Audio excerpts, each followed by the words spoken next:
Okay, thanks to Pippa and Sarah and the whole team. Thanks also to Jordan who set this my talk up really nicely because I don't have to go into the all the world of hieroglyphs. I can just talk about them. Yeah, thanks for everyone for bringing this together. So one of the unique advantages afforded by the entanglement of Semitic and Indo-European traditions in the Syro-Anatolian Iron Age is the opportunity to view appropriation, adaptation, and innovation in a richly hybrid region, which is probably unique in its intensity and diversity, especially for this time period. Perhaps nowhere is this more apparent, especially visually, than in the spread of Anatolian sculptural traditions and techniques. Many of these sculptures bring together images and texts written in hieroglyphic Luwian and Northwest Semitic alphabetic scripts and provide unique occasion for comparative investigation of visual strategies between these starkly different writing systems. As indicated, and I hope I used writing systems correctly. As indicated here, the relevant region in the Northeast Mediterranean, in what is today mainly Turkey and Syria, was home to speakers of Luwian, an Indo-European derivative, and the Semitic languages Phoenician, Aramaic, and Akkadian. The geographic integration of these first three, Phoenician, Aramaic, Luwian, Phoenician, and Aramaic, which defies easy identification of territory and ethnicity, coupled with their belonging to two different language families and therefore requiring training requirements for different training requirements for study, has led to a kind of academic siloing largely divided along linguistic lines. Further complication comes from the relatively more intense and older academic attention given to the Assyrians to the east and biblical context to the south. But the last 2 decades have seen the growth of the study of the regional hybridity and its complexity. James Osborne has recently argued for the study of what he dubs the Syro-Anatolian cultural context as a single hybrid phenomenon marked by fluidity and mobility, rather than political and ethnic identities that map neatly onto language groups and homogeneous polities. This hybridity is most visibly apparent in the monumental sculptures and inscriptions of the region and the period. We will start with hieroglyphic Luwian monuments, as they are so far more numerous than the Semitic monuments and appear deliberately to appeal to the prestige of the preceding Bronze Age traditions. Luwian inscriptions in the Iron Age were written in a Bronze Age hieroglyphic system of unknown origin, itself surprising, as Anik Payne says, the prior supposition of a regular progression of scripts from pictorial to syllabic to alphabetic. In the Bronze Age, Luwian was written in both logosyllabic cuneiform and hieroglyphic, but in the Iron Age, so far no cuneiform Luwian is attested. That they were more numerous can be grasped visually in the comparison of the hieroglyphic Luwian find spots, which I would note in itself shows dramatic increase in number in the Iron Age, if you have time to parse that map. With the Iron Age Phoenician inscription locations here. Because of the early date and numerical dominance of the hieroglyphic Luwian monuments in the region in this period, at least within the category of monumental sculpture, I will start with an examination of hieroglyphic Luwian visual strategies. So, the region from central and eastern Anatolia stretching into northern Mesopotamia exhibits a very old tradition of low relief sculpture, as seen in these Anatolian and Syrian examples from the Bronze Age. The technique of relief carving, as opposed to sunk relief, enables depth to be created as two-dimensional images are made to emerge from the stone by carving away the background, rather than incising lines on the face of a dressed block. There are many examples of sculpture in the round and of incised images, of course, and incision is used to add detail to reliefs. But the preference for monumental sculpture, especially when the stones are embedded in architecture, is low relief. The sculptural tradition would eventually be used alongside incision to enshrine Luwian hieroglyphs, again beginning in the Bronze Age but expanding in the Iron Age. I had a little note here on the temptation to trace this all the way back to the 10th millennium and Göbekli Tepe, but I'm not going to dwell on that too much. Yeah, so the use of low relief carving, not only to present images but to render writing, is already a move that brings imagery and script into alignment. David Hawkins has surmised that there is some evidence for a transition in artistic preference from relief to incision over the course of the Iron Age, but even he wasn't sure about this.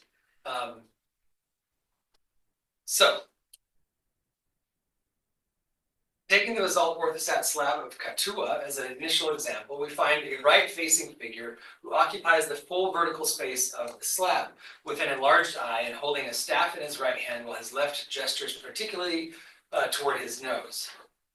Behind the figure is a broken inscription bound by register lines that is coterminous with his body, from the top of his head to the hem of his skirt. The hieroglyphic signs are executed in relief, albeit shallower than the depth of the figure himself, and done onto the background made after the sculpture had been carved. The attested inscriptional content is Katua's dedication to a few gods that contains a vague, because it's broken, reference to the orthostat itself. What I want to focus on here is the visual relationship between figure and script, which is far from an image-caption relationship. It is a well-known and common feature of hieroglyphic Luwian monuments that the figure may represent not only the person in whose voice the inscription is cast, but also the conventional self-referential gesture is itself an elaboration of a hieroglyphic Luwian sign, the Amu gesture, which means I am. Not only does this literalize the figural, it also figures the literal, since it is seamlessly integrated into the inscription that follows.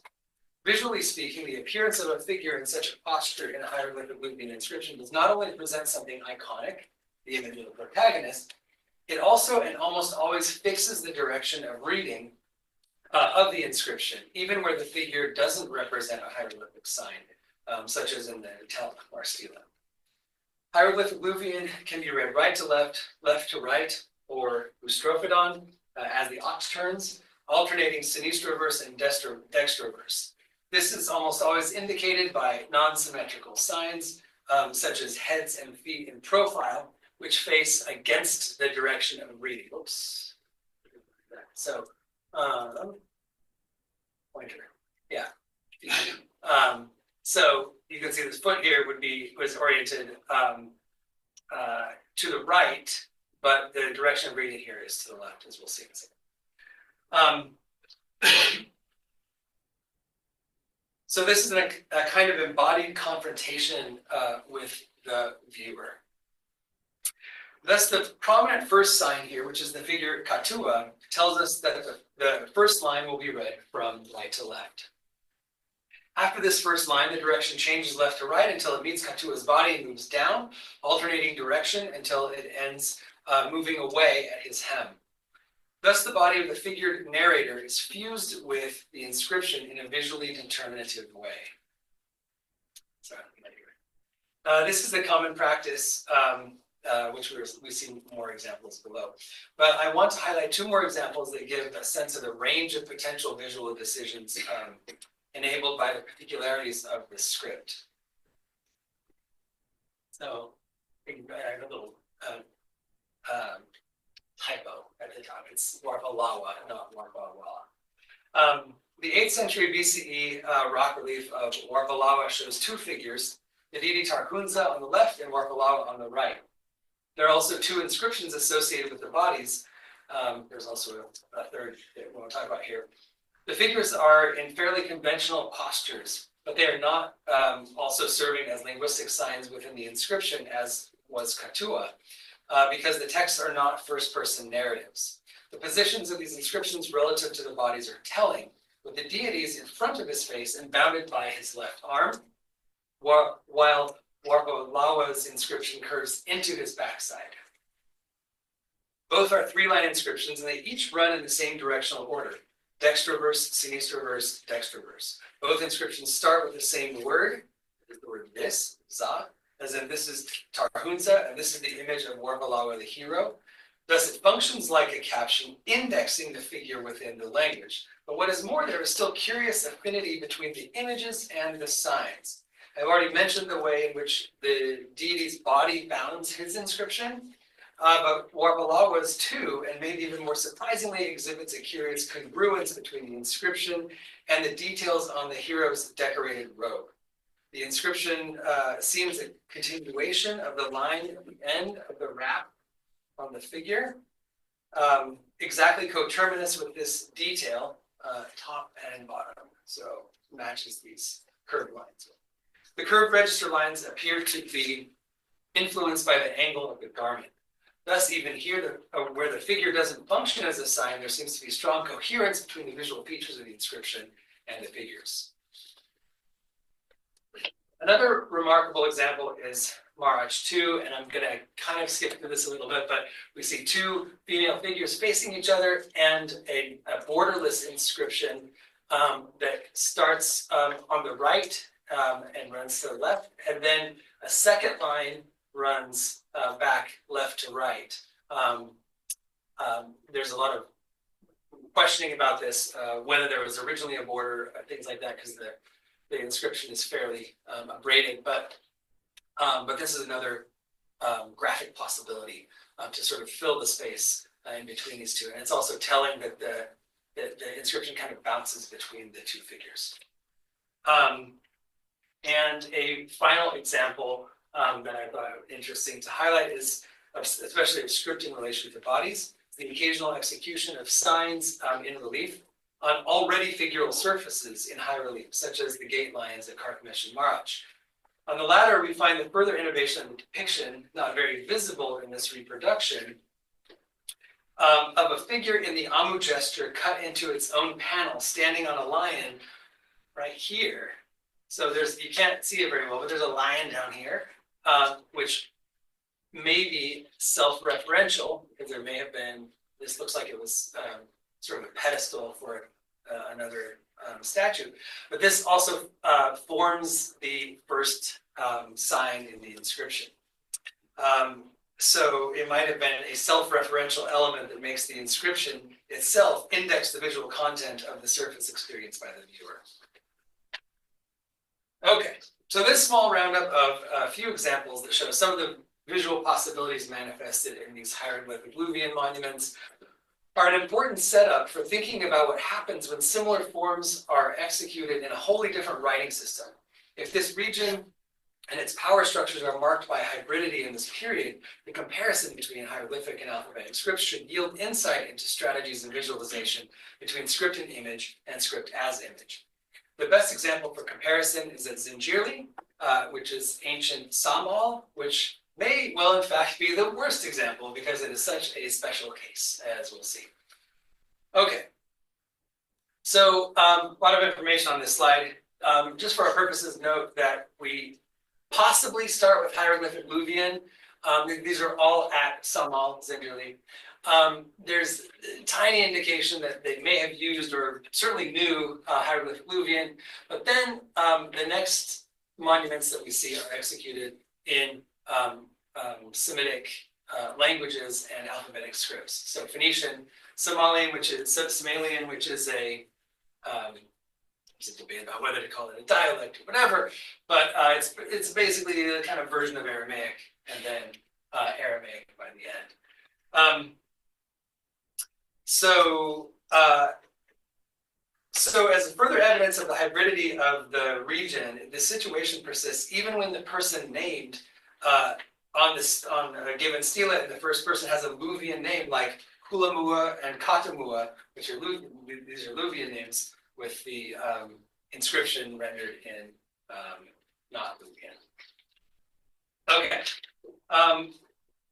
so thus at least two things are established for Zinjirli: the presence and knowledge of Luwian, and simultaneously its rejection as a language or script suitable for monumental inscriptions, at least, whether tacit or explicit. This makes the comparison all the more compelling since it suggests a degree of agency in the execution of the monuments we will discuss. We will begin with Kulamua. This orthostat is the earliest of the Zinjirli monuments we'll focus on, and perhaps it represents the beginning of the rejection of Luwian language as an official language. It was discovered in a wide jam on the palace in the Acropolis, where it would have been visible at least to royal audiences.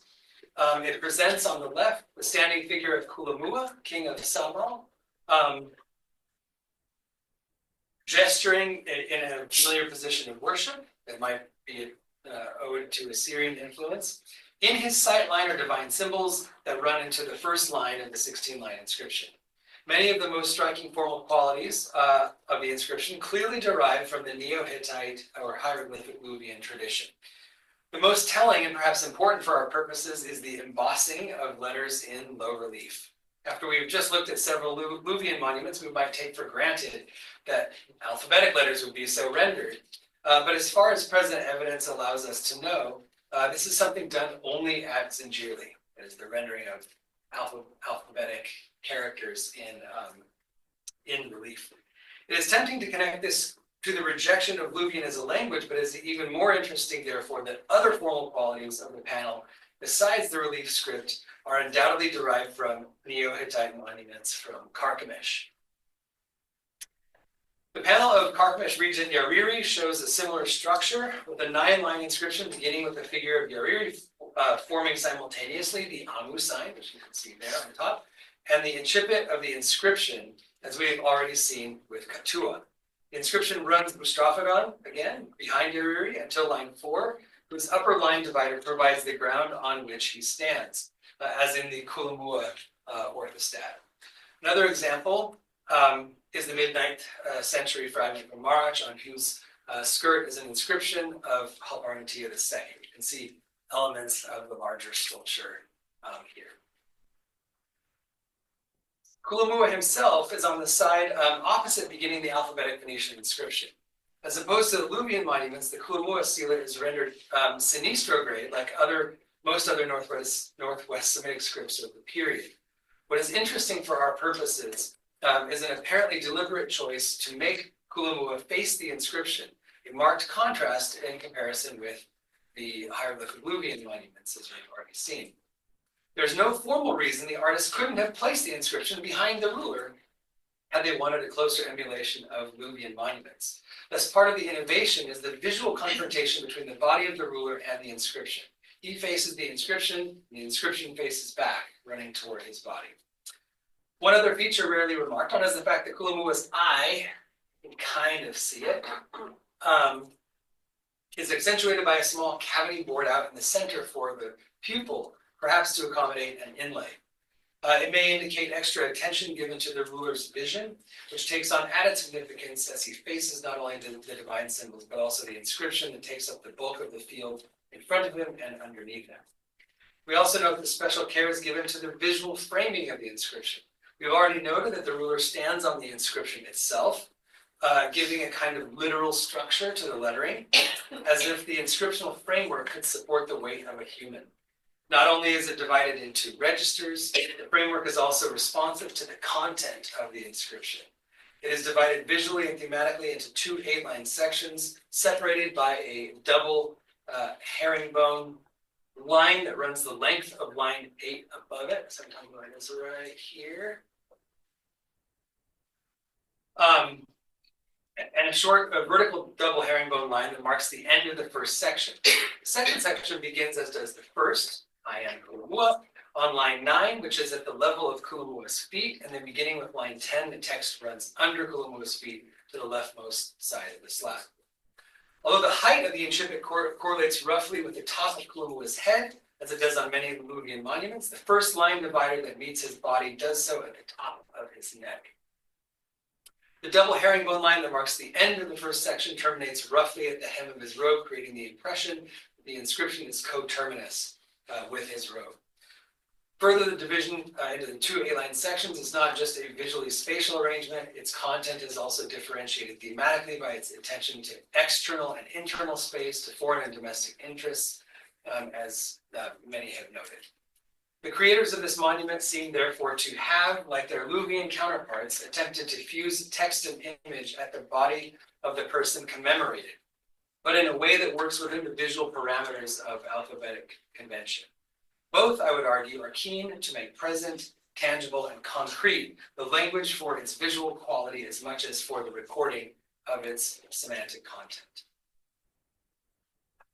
Around a century after Kadamua, monuments to the Somalian ruler Barakib were produced.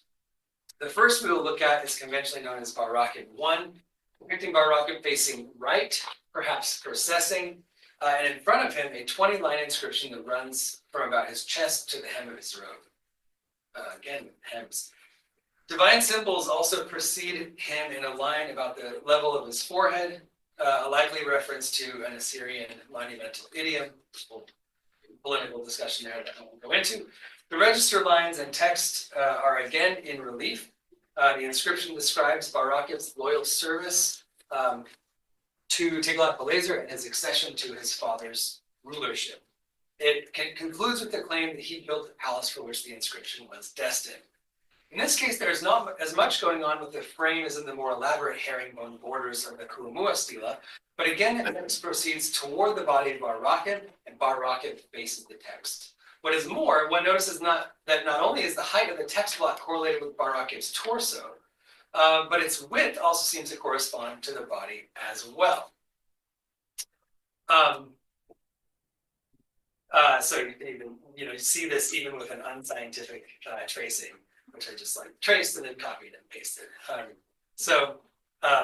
Wasn't able to go make detailed measurements, but so this seems hardly accidental and may represent the two-dimensional version of the inscribed robes of figures known from the region and beyond, such as the statue of Hadad from Gurchin, erected by Kadamua I with the Somalian Aramaic inscription circumscribing the skirt of Hadad. Or the fragmentary statue bottom with another inscription of Barakib's dedicating the statue to his father Kadamua II on its lower half. We also saw such an inscription in the hieroglyphic Luvian monument of Palparmati II. Such inscriptions are not uncommon in three-dimensional sculpture given the availability of space, but there may be greater nuance to this, which I'll explore later. What I want to point out here is the metalinguistic information presented by the arrangement of the inscription, its orientation toward the direction and dimensions of the body of the speaker identified with the inscription. Okay, so Barakib III, the orientation that directs the viewer's eye toward the figure is indicated most simply seen in another Barakib stela, and I'm just going for purposes of time to just mention that the inscriptions point toward the things that they are indicating. Yeah. And finally, the examples we've seen so far have depicted the figure facing opposite the direction of reading, in effect pointing at each other. An exception to this is another fragmentary Barakib orthostat, conventionally known as Barakib II, which depicts the ruler presumably seated, this time facing left, with the drinking vessel elevated in his right hand. You have the divine symbols divided off in a slightly thicker line. What interests me here is that the inscription runs in the same direction as the figure is looking. The words are still in front of Barakib, but perhaps not accidentally, his eye, now defaced, is exactly the same level as the words of the inscription. I am Barakib, as close as it can possibly be. Thus, instead of mutual bidirectional indication of script and figure, in this case, the visual effect is of the words proceeding out of his eye. It may also be significant in the first divine symbol, faces in the same direction. Okay, so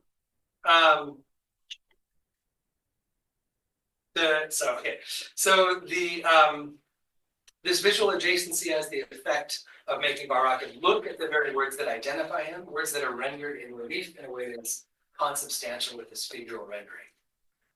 So this is also the case with the final Zingiri monument we'll look at today, the most recently discovered Kadamua stela, which justifiably garnered so much attention because of its excellent state of preservation, its location in the lower town, and of course its alleged reference to the soul of the deceased in relation to the stela, which led to stories in international press about the first reference to the partibility of the soul.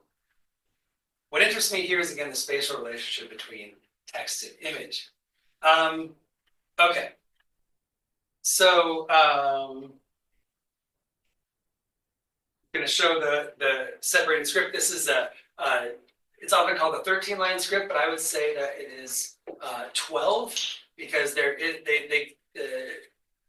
initial publication identified these as 2 separate lines, but which it may indicate some intentionality in the number of lines that should be there.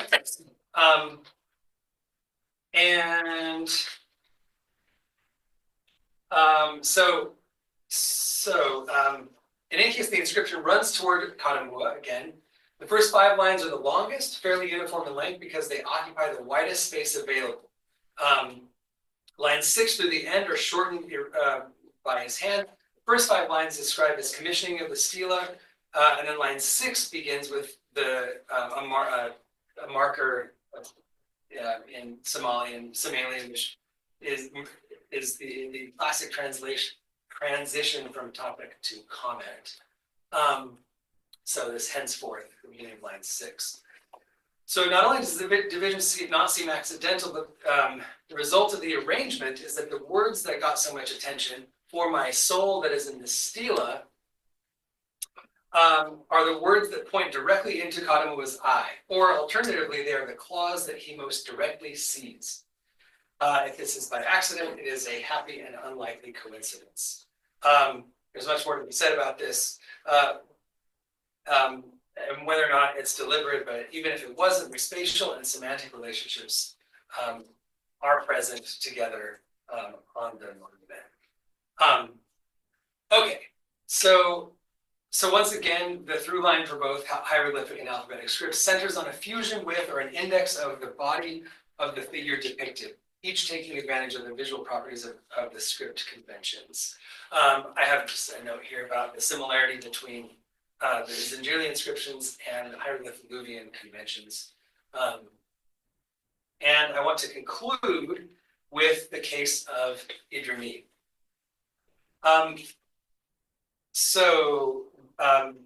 This dates the second millennium and is discovered not that far from Zindjili at Alalakh. It depicts the enthroned ruler with enlarged eyes and eyebrows inlaid with black stones, and is inscribed with a 104-line biography in cuneiform script that runs horizontally across all surfaces of his robed body, from his shoulders down to the bottom of his vestments, avoiding mostly the face, hands, and those surfaces invisible to a frontally positioned viewer.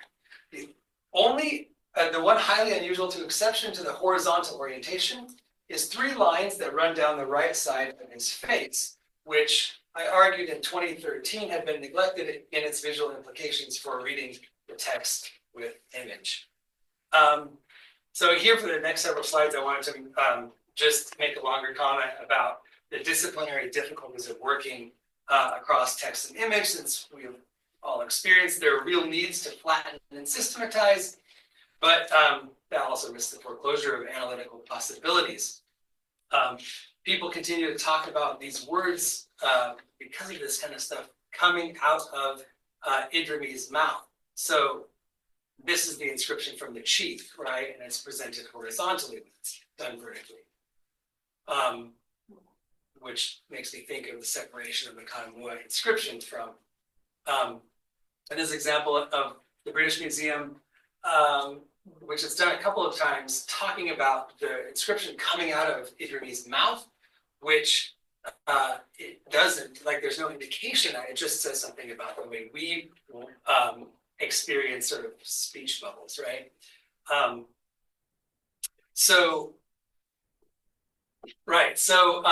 What this inscription says is, I was king for 30 years. I wrote my labors on myself. May one regularly look upon them, that is the words, so that they, the words, may call blessings on me regularly. So much to say about this. So thus, both the discursive and metadiscursive figures of these lines enjoin the viewing, not the reading, right? But the viewing as an internal, and not reading as an internal and private mental process, the viewing of the travails of Idrimi as the desired way of engaging the statue. The lines connect both Idrimi's eyes and the viewer's eyes to the inscription, on which are written the deeds, Manaktia, itself a word that occurs at 3 other points in the narrative. Okay, so these lines may help us to get a handle on the relationship between these inscriptions, the bodies of the people they reference, and the active viewing of the words as available for visual and not necessarily linguistic consumption. So it seems to me that this does in the round what the other Zingiri sculptures do in relief. It draws a constitutive relationship between subject and narrative in a way that attempts to substantiate and quite literally to embody language through vision simultaneously models the view in. So, in like conclusion, these examples exhibit a confluent integration of image and word, almost literal incorporation of the difference between the two. Whereas for hieroglyphic image text, but alphabetic image text might be considered more reflexive or indexical. Both systems create a visual presence for that which is invisible, a substantiation of not just words and speech, but of history and accomplishment. They both find visual and literal significance in the body of the person depicted, although they mediate the relationship differently.